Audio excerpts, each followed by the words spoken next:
Please subscribe for more videos. ఈరోజు video ద్వారా మిథున రాశిలో జన్మించిన వారికి సంబంధించి గ్రహాల యొక్క గోచార రీత్యా రాశిని బట్టి మీలో ఉండే 7 స్పెషల్ క్వాలిటీస్ గురించి తెలుసుకుందాం. ఇది రాశి ప్రకారమే చూసుకోవాలి, లగ్నం ప్రకారం చూసుకోకూడదు.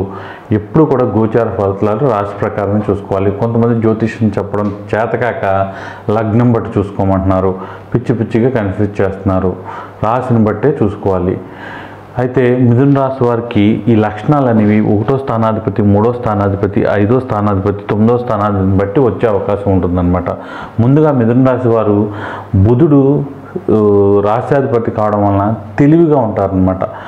బాగా ఆలోచిస్తారు, ఏదైనా తెలివిగా చేయాలనుకుంటారు. అయితే ఏంటంటే ఈ తెలివిగా చేయాలన్న క్రమంలో ఈ పిసినారితనం ఇవన్నీ యాడ్ అయ్యి జీవితంలో సక్సెస్ అనేది ఎప్పుడైనా సరే మనం చూస్తూ ఉంటాం అన్నమాట. బాగా తెలివైనోడే బోర్లా పడతాడు. తెలివి లేనివాడు ఏంటంటే నలుగురిని కనుక్కుని జాగ్రత్తగా ముందుకు వెళ్ళి పైకి వెళ్తాడు. చాలా వరకు ఇది కరెక్ట్. అందులో ఒక 5% బాగా తెలివైన వాళ్ళు బాగా సక్సెస్ అయి ఉండొచ్చు. కానీ ఏంటంటే మనకి తెలివితేటలతో పాటు అదృష్టం కూడా ఉండాలన్నమాట. కాబట్టి ఈ మిథున రాశిలో వల్ల ఇబ్బంది ఏంటంటే తెలివి ఎక్కువైపోవడం అని ఆ మాట అన్నగాని ఎక్కువగా ఓవర్ థింకింగ్ వల్ల జీవితంలో ఇబ్బంది పడే అవకాశం ఉంటుంది. ఇక రెండో విషయంకి వచ్చేసరికి ఏదైనా సరే 2 పనులు ఒకేసారి చేయడం, ఇద్దరు వ్యక్తులతో ఉండడం, ఇదంటే డ్యూయల్ అంటే ఇష్టం అనమాట వీళ్ళకి. అది వేరే రకంగా కాదు, స్నేహితులు వీళ్ళతో అంటే ఒక గ్రూప్తో ఉండడానికి ఎక్కువ ఇష్టపడతారు వీళ్ళు. గ్రూప్ వర్క్స్ బాగా చేస్తారు.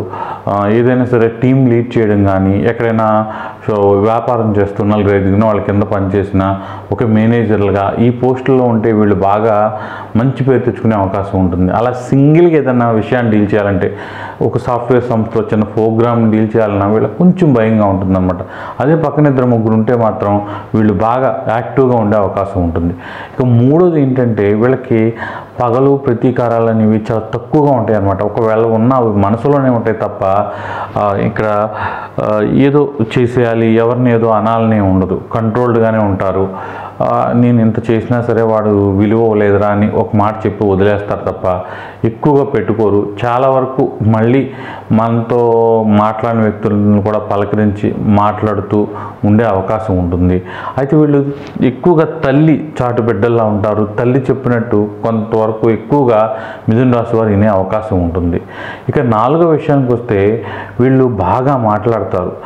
ఏ సమస్యనైనా సరే సొల్యూషన్ దిశగా తీసుకెళ్ళడానికి వీళ్ళ వంతు ప్రయత్నం చేస్తారు. అయితే ఏంటంటే వీళ్ళకి ఎక్కువగా వీళ్ళ అభిప్రాయాలు గౌరవించి ముందుకు తీసుకెళ్తే సక్సెస్ అయ్యే అవకాశం ఎక్కువగా ఉంటుంది.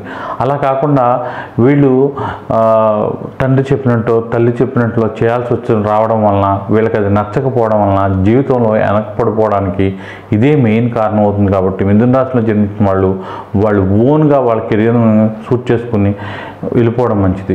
ఎదుటోడిది అనుకుంటాడు, నువ్వు సాఫ్ట్వేర్ ఇంజనీరే అవ్వాలి, లేకపోతే ఎంఆర్ఓ అవ్వాలి, కలెక్టర్ అవ్వాలి, ఇలా అన్నీ రుద్దేస్తే మాత్రం వీళ్ళు ఎందుకు పనికిరాని వాళ్ళుగా అంటే అలా అని కాదు, వీళ్ళు ఏ సక్సెస్ చూడకుండా ఉండిపోతారనమాట.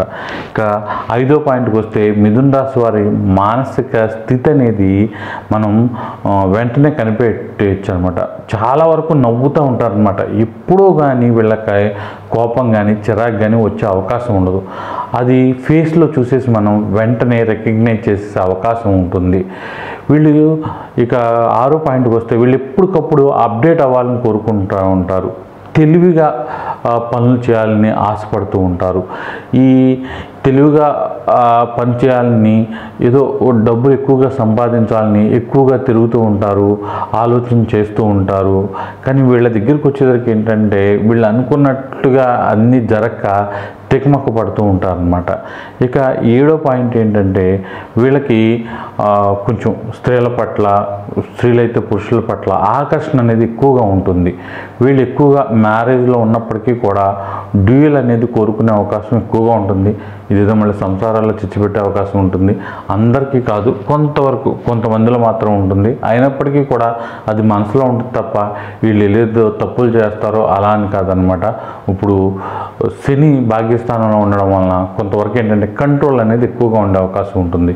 మిథున రాశి వారికి తెలివితేటలు ఉన్నప్పటికీ కూడా అదృష్టం అనేది తక్కువగా ఉంటుంది. కాబట్టి అదృష్టానికి ఎలా మనం అదృష్టం పొందడానికి సంబంధించిన కార్యక్రమాలు అంటే శివాలయంకి రోజు వెళ్ళడం, లేదా ఏదో ఒక టెంపుల్కి రోజు వెళ్ళడం, లేకపోతే జాతకాన్ని చక్కగా చూపించుకుని వాళ్ళకి సంబంధించిన రెమెడీలు చేసుకుంటే జీవితంలో మంచి స్థాయికి వెళ్ళే అవకాశం ఉంటుంది.